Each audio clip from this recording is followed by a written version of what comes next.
everyone, and welcome back to another Chit Chat with Cass. Today I am once again joined by my mom. Hello. Hello.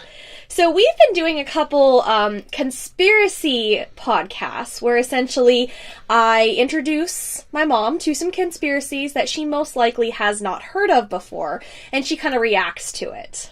Have you been enjoying those? Yes. It's been very cool. We've done 2 of those. So this one is, once again, a conspiracy, but it is focused around, like, movie and TV show conspiracy, so I think they're kind of fun. They're not too serious. It's almost like super fans of whatever fandom it is came up with these theories. Right. Alright, so I have 1, 2, 3, 4, 5, like, roughly 6 conspiracies, but they're not, like, too hardcore, as I said, because these are kind of fun in the TV or movie universe that these exist, okay?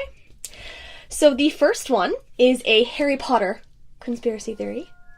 You have seen all the Harry Potter movies. I have seen all the movies. You haven't read the books, but you have seen the movies with me and all that jazz, and you enjoy them, correct? Mm-hmm. Yes. All right, perfect. So, there are a lot of different conspiracy theories for Harry Potter. First of all, it's a huge world, lots of fans, so I'm just focusing on one specific conspiracy theory, okay?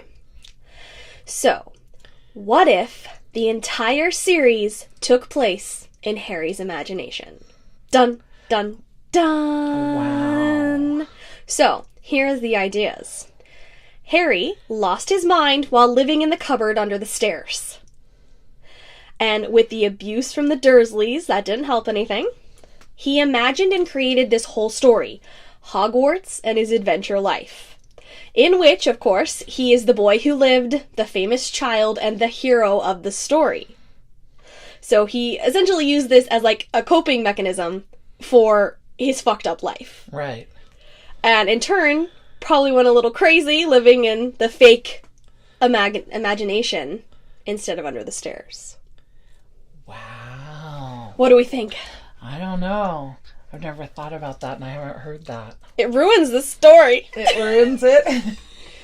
No, but I mean, if you don't believe in magic, then you just assume that Harry's insane. He went crazy, dreaming up. Wow. No? Nothing? No, I don't know. Let me think about it for a minute. I mean, that's... I've also heard things where, like, what if at the very end, Harry woke up, like, in the hospital, and, like, he had been in a coma or something, or when he ran into the wall at trying to get to platform 9 3/4 at the train station. Like, what if he, like, hit his head and none of it was real or something like that? Now, see, I could almost go more with the coma thing. If it was that he, instead of it just him making it up in his head, I almost go with the coma thing more because you don't know how long, and you can last how long in a coma. Oh, like okay. So years and years and years. Okay, I so can almost see that one better. That makes sense. Okay, and so I have a thought with that now that you say that, okay? So the Dursleys told Harry that his parents died in a car accident. What if he was in the car with his parents, and that's what put him in the coma for, like, 12 years? It could be. This is horrible. It's ruining the magic. So, I mean, oh, no. I could see that more than him just dreaming it all the time. Because, if you sleep and you dream, then you're going to wake up. It's not just going to be kind of... It wasn't really, like, I don't think the theory is really saying, like, it's just him dreaming. It's almost like he goes a bit crazy with the abuse and being stuck under the cupboard. He starts to imagine... Or just goes inside the world, and, like, goes inside of his mind. Exactly. He goes someplace else. And that happens to be Hogwarts and magic.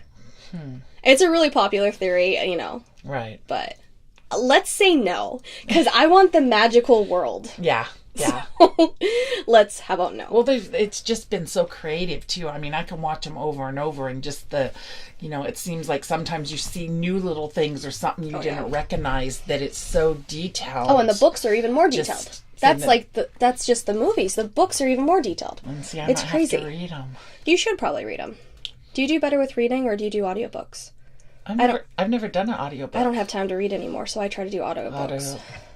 I think I do have Sorcerer's Stone already and geared up, but I have a million other books to listen to, so, and podcasts and things. I'm very busy.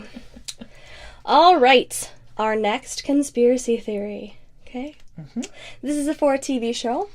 Okay. I find this one super interesting. I had never heard of this before until I decided to research and look for some top movie and TV show conspiracies. This is about Gilligan's Island. Okay? Okay. So, Gilligan's Island. The island is actually hell. And the characters represent the 7 deadly sins. All right? So, the evidence. No one wants to be on the island, but they are unable to leave.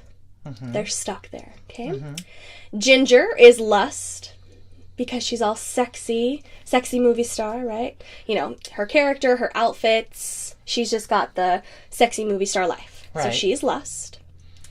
Mary Ann is envy because she is always being very jealous of Ginger's beauty and lifestyle. Okay? The professor is pride.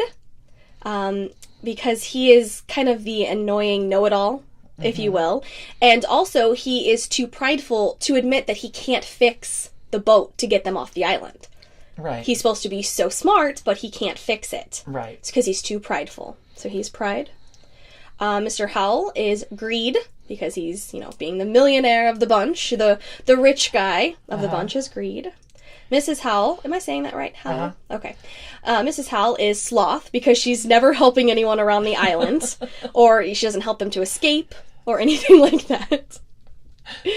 And then the skipper is actually, in this theory, is considered to be 2 of the sins, gluttony and wrath, because he is always angry or taking something out on Gilligan. Okay? And so then we are left with Gilligan. Right. So he doesn't exactly have a sin, but he put them there. He prevents them from leaving quite often on the show, you know. He ruins the escape ideas because it's, oh, oops, Gilligan did it again. He wears red all the time, and it is in fact Gilligan's Island, meaning that Gilligan is actually Satan, and Gilligan's Island is hell, or purgatory. Wow. I love this theory so much. I love it so much. I love it. I grew up watching that. I wouldn't have never gone there with someone anyone. Went deep. Somebody really did. I don't know how you would have come up, but I mean, I love this. I don't even care if it's not true. I love this theory. It's so interesting because you're taking like such a happy and upbeat show and it's making it dark. So dark. What do you think about, like, the sins that are with each character? Do you think they fit? I think they fit pretty good. Yeah. The only thing that I wonder about is that we did put 2 sins with the skipper. So I wonder if that was just, like, you know, trying to shove it in to make it fit the theory. Right. But I do find it very interesting. And especially since it's Gilligan's Island. Right. It's his show. I find it very interesting. No, I could see it, and I could see the skipper being 2, because gluttony could also be with that he's heavier set. I think that's what they're getting at. Yeah. I think that's what they're getting at. And then, yeah, the wrath is him always being upset and everything. But right. I think they fit pretty well. Yeah. And when I was reading the theory for the first time, I was like, okay, well, who's Gilligan going to be? I completely didn't get that Gilligan's Island would mean that he's in charge of the show. Right. He's making them stay here. Right. So. Yeah. Dark. Wow. Darkness. I wonder how long, or when you find these or you see these, how long, I mean, like, how many years ago did somebody come up with that? I have no idea. You know, I don't know if you'd be able to check that or do anything. Conspiracy theories have really, like, shot up in popularity over the last couple years. Obviously, there's always been conspiracies like with the moon landing or JFK, things like that.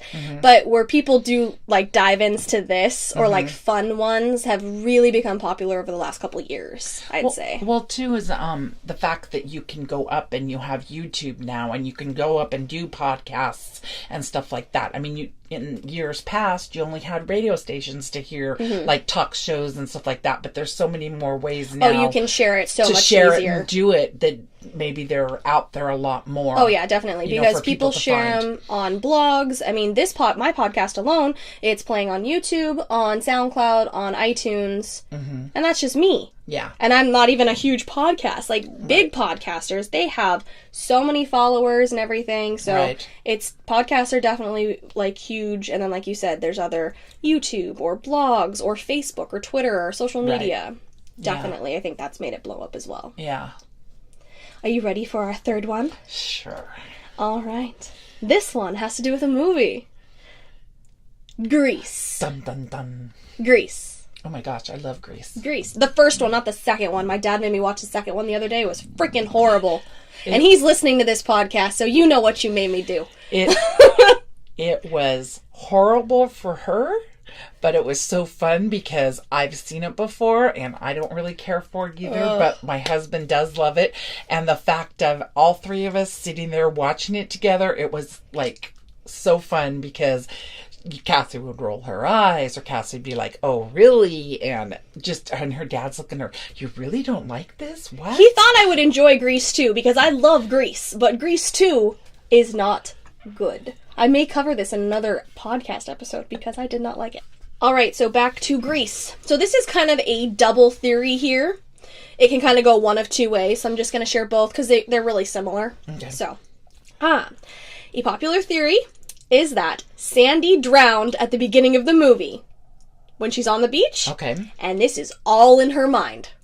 The whole movie is all in her mind. Because in Summer Nights, Danny sings, "I saved her life, she nearly drowned." Okay. Right? Mm-hmm. The ending is almost too perfect. You know, it could perhaps be the perfect fairy tale ending. They end up together, Rizzo isn't pregnant, all the friends are happy together. The car flies up into the sky. Thank you! That's one of them. The car flies up into the sky. Why are we going up to the heavens? Who's dead? Who's dead? Okay? Okay, so Sandy drowns, and he goes in to help her and can't, and so then he goes to... Dear God, are you looking at my outline? He commits suicide to be with Sandy. Oh, that's dark. So, going along with that, the second part of this idea, and she's not looking at my outline, that's creepy.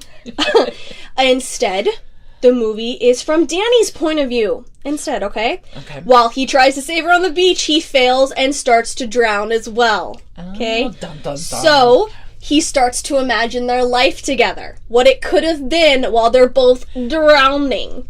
Okay, so he is saving her, but he doesn't know who she is. He's just trying to save this girl that's drowning. So he names her Sandy because they're at the beach. Right? Yeah. All the same as I previously said, the happy ending, the flying car into the sky together. Both of these theories kind of go together. So it's either like Sandy died in the beginning, or he's imagining what could happen. Technically, they could be the same. Both of them are imagining what could have happened. Right. With the fairy tale ending, that's why random people break out into the song, like musicals do. That is the Grease theory that is so popular. I find it really interesting. I want to know why the car flew up into the sky. I mean, that's pretty concrete evidence that someone is not alive. I don't think they had that type of technology in the 50s. No, they stole the engine from Back to the Future. Maybe. Put it in the old Chevy. The DeLorean. Maybe. They could have. Maybe that's why everybody looks way too old for high school, too, is because it's just their imagination and they got it a little off. Oh, yeah. Perhaps. So what do we think of this theory? Don't like it as well as the other one. I think it's interesting. All right. Next up, we have another movie one. Okay? It's from Willy Wonka and the Chocolate Factory. First one, second one? Willy Wonka. Willy Wonka. So that is the original. The original. The original, not the Tim Burton one. Right. Okay. So, Willy Wonka has a special ingredient for his chocolate. Okay. Children. Spoiled children make the best chocolate, according to this theory. He is basically a serial killer that needed more children for his candies. You know, if he would have pulled more off the street, maybe people would have noticed. So that's why he held the golden ticket contest. To make such a big show of it, that to have these children come in, so that he could, you know, turn them into chocolate. Right? Oh. And in turn, he felt that he could possibly train or brainwash Charlie into continuing his ways. Maybe Charlie would have the same mindset as him, making sure that each time Charlie knows that these children were bad. They weren't following the rules. Right. He makes sure that everybody knows that these are spoiled children or they're naughty children, so that he could start the brainwashing. That would also be why the Oompa Loompas already have the songs ready. Because they already know which munchkins are gonna turn into chocolate. Does he plump them all up so he has more of them to put in? Well, Augustus came plumped. I don't know about the other ones. And technically Violet left plumped. Veruca didn't. Mike TV didn't.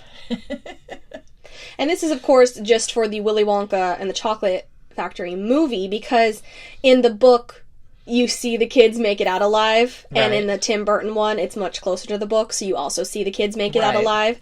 Right. So this is just for the Willy Wonka original one. Right. With Gene Wilder. So. I don't know, man. He could be a serial killer. Why did the Oompa Loompas know the name, or know the songs? He gets pretty creepy in the tunnel scene. Right. What do we think? I don't know. Could be. Yeah. I kind of want to know the people that come up with these. Are they watching the show and they come up with it, or do they dream that? No, I think everyone has a dark mind like me. This is what happens, okay? They're binging Dexter, and then they decided to watch Willy Wonka after that, and they were like, oh, Willy Wonka is a serial killer. Ding, ding, ding, we found the answer. Got the golden ticket. So is that why his warehouse and his house and everything is down, lock and key? Nobody can get in or out? Yeah, so because he's a serial killer. Yeah. Yeah.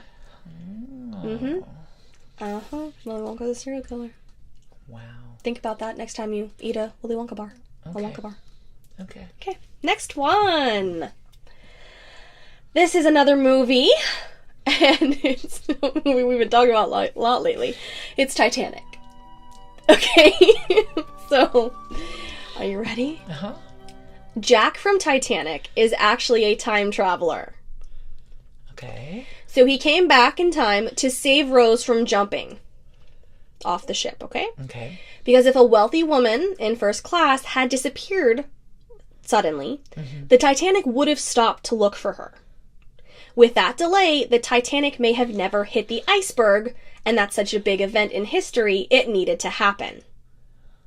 So that is why Jack was sent back in time to make sure that Rose did not disappear, and that the Titanic did in fact hit the iceberg.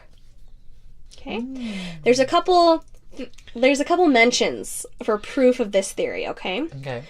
The lake he mentions, like when he says he goes ice fishing, Lake Wissota, I think it is, something like that. It's a man-made lake created in 1917, 5 years after the sinking of the Titanic. So how did he go ice fishing there? Out of that place. That it didn't exist yet.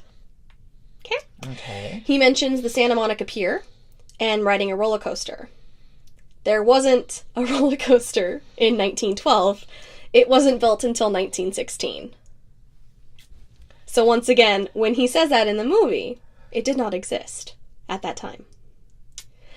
The theory also suggests that Jack gambled for the ticket on the Titanic because he simply didn't have the currency for 1912. And that his haircut and the backpack look a bit out of time.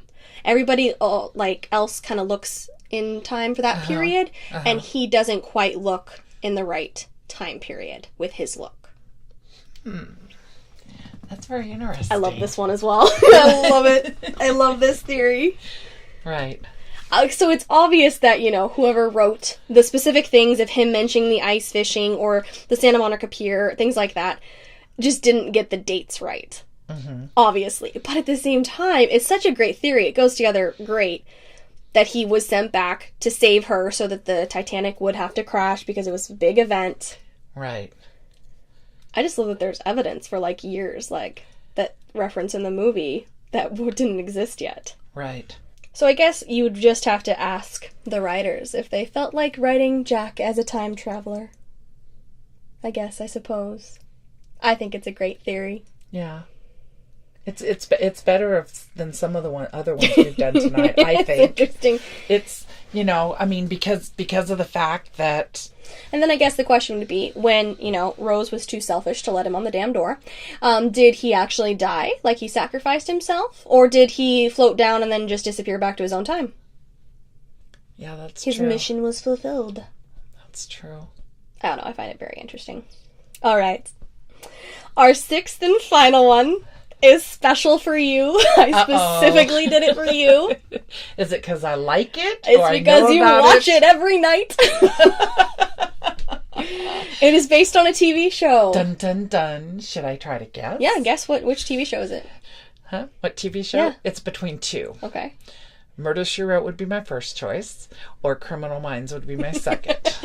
We have a theory about Murder, She Wrote! Ding, ding, ding. Okay. Let's see if I've heard this one. I doubt it. And I specifically did this just for you. Just for me? And every time I've seen you watching it, I've wanted to say it, but I've been saving it for this podcast for weeks. I've been saving it. Jessica Fletcher, the main character on Murder, She Wrote, is actually a serial killer. Bum, bum, bum. Wow. She's involved in so many cases because she sets them up. To keep her books coming, of course. You gotta keep more storylines going, and she stumbles across all of these different cases. She kills a bunch of these people, and because she's so good, she's able to set up others because she knows how to properly write the story. What the police would believe. And over time, she becomes so famous, people believe her. Why would they think she's involved? Because she's the famous writer. She's just there to help. No one would suspect her, the sweet old lady. She sets up all of these cases because it's not... I love this one. The show, she sets up all these murders because the show is not called Murder, She Solved. It's called Murder, She Wrote. So are you saying she wrote how to set someone up? She wrote how this person was going to die? It's not Murder, She Solved. It's Murder, She Wrote. So she did it. Evidence! Jessica Fletcher is a serial killer. How do you feel about that? Mind blown. Wow. That's very interesting. It really, it's so really interesting. Is. It's like... It's totally not true, but it's so interesting. Well, then, too, with me watching it and knowing so many of them, that it makes you saying that, it makes my mind just go, okay... Jessica lost her husband in the very beginning of the show. Oh, how did he die? Okay, how did he die? Quote, quote. Why doesn't she ever date anybody? Why does she not have a boyfriend, a fiance? Why didn't she ever remarry? Okay, you're getting a little too close to home on me, honey. Why? I'm not a serial killer. Just because people don't have boyfriends or for fiancés doesn't mean they're a serial killer, okay? Oh, really? Mm-hmm. Rude. But no, I mean, she doesn't ever live with anybody. It's always just... She got to keep it a secret. Her and her friends. And that she's writing the another friends novel. That die off. And it's not just that she stays in her little town. They break it up where she's all over the U.S. Then she starts going all over the world. Well, it started, if I'm correct, the first season was mostly based in her town. Yes. So then I guess you could go and saying she had to expand because so many murders were happening in her town. Eventually, you're going to be a suspect if it's a small town. Right. So she had to explore all over the country, all over the world. She had to be like an international serial killer. The only thing I've ever questioned about it, and this is me, is they've never said how many siblings she had or how many siblings her husband had, but she has easily 30 nieces and nephews. Oh, they always pop up, I know. It doesn't ever show brothers or sisters or her husband's siblings or anything, but the nieces and the nephew, it's like, how many does the woman have? Enough to continue to kill off. Because it's Murder, She Wrote, not Murder, She Solved. I'm not going to go in and be able to go in and watch it the same. I've been holding on to this one for weeks. So, Those were our movie and TV show conspiracies. So we had the Harry Potter theory, Okay. the Gilligan's Island, Grease, Willy Wonka, Titanic, and Murder, She Wrote. Which one was your favorite? I'd almost have to say the Titanic one. Yeah, it's a good one. The time traveler type. I like that one because of the dates that they got wrong. I just Yeah. I love that there's evidence for it. Yeah, yeah. I really like a lot of them. I find them interesting. The Gilligan's Island one, I don't know why I like it so much. It's so dark. I'm so twisted. But I do like the Titanic one as well, and the Murder, She Wrote I just think is funny. Yeah, yeah. Although I did like when I was researching it, I was like getting the information about it and everything, and when someone had commented, it's called Murder, She Wrote, not Murder, She Solved. I was like, oh, holy shit. It's true. It's true. That's funny. Yeah. Oh, I just don't. What did I just say? It's true, all of it. What is that from? Oh, it's from Star Wars. Never mind. It's from Force Awakens. See, I think Titanic would be my first, and my second would probably be the Harry Potter. Harry Potter one is interesting too, It's because very, very interesting. if you take the magic element out of it, Yeah. I think that's interesting and very tragic. Yeah. Not that these aren't tragic. The Harry Potter one's tragic. The Gilligan's Island one is tragic. The Grease one is tragic. Willy Wonka one is tragic. The Titanic one is still kind of tragic, and the Murder, She Wrote one is kind of tragic. Remember at the beginning when I said that none of these were too deep? My bad. I think they were all comical. really deep. Okay, it could be worse. Okay, I mean, when you go into some of like the JFK conspiracies or some Right. other stuff, those are dark. Those are really dark. A lot of the other ones we've done. Yes. Did you tell Dad about any of these? No. Does he know? He doesn't know. He's listening right now. Hello. So hello. All right. Well, I think that's all we have for this episode of Chit Chat with Cass. I hope you guys enjoyed these like silly little conspiracies that I figured we would talk about. Thank you for having me again. This is, I think, number 3 for us. So, I think you've been on 4 episodes. 4? This is the 3rd conspiracy one. We did it that Christmas episode. oh, we did do that. Yes. Okay. And I'm going to make her do a Halloween episode next month. So look forward to that. Yep. Thanks for listening, guys, and I will catch you on the next episode. Thanks.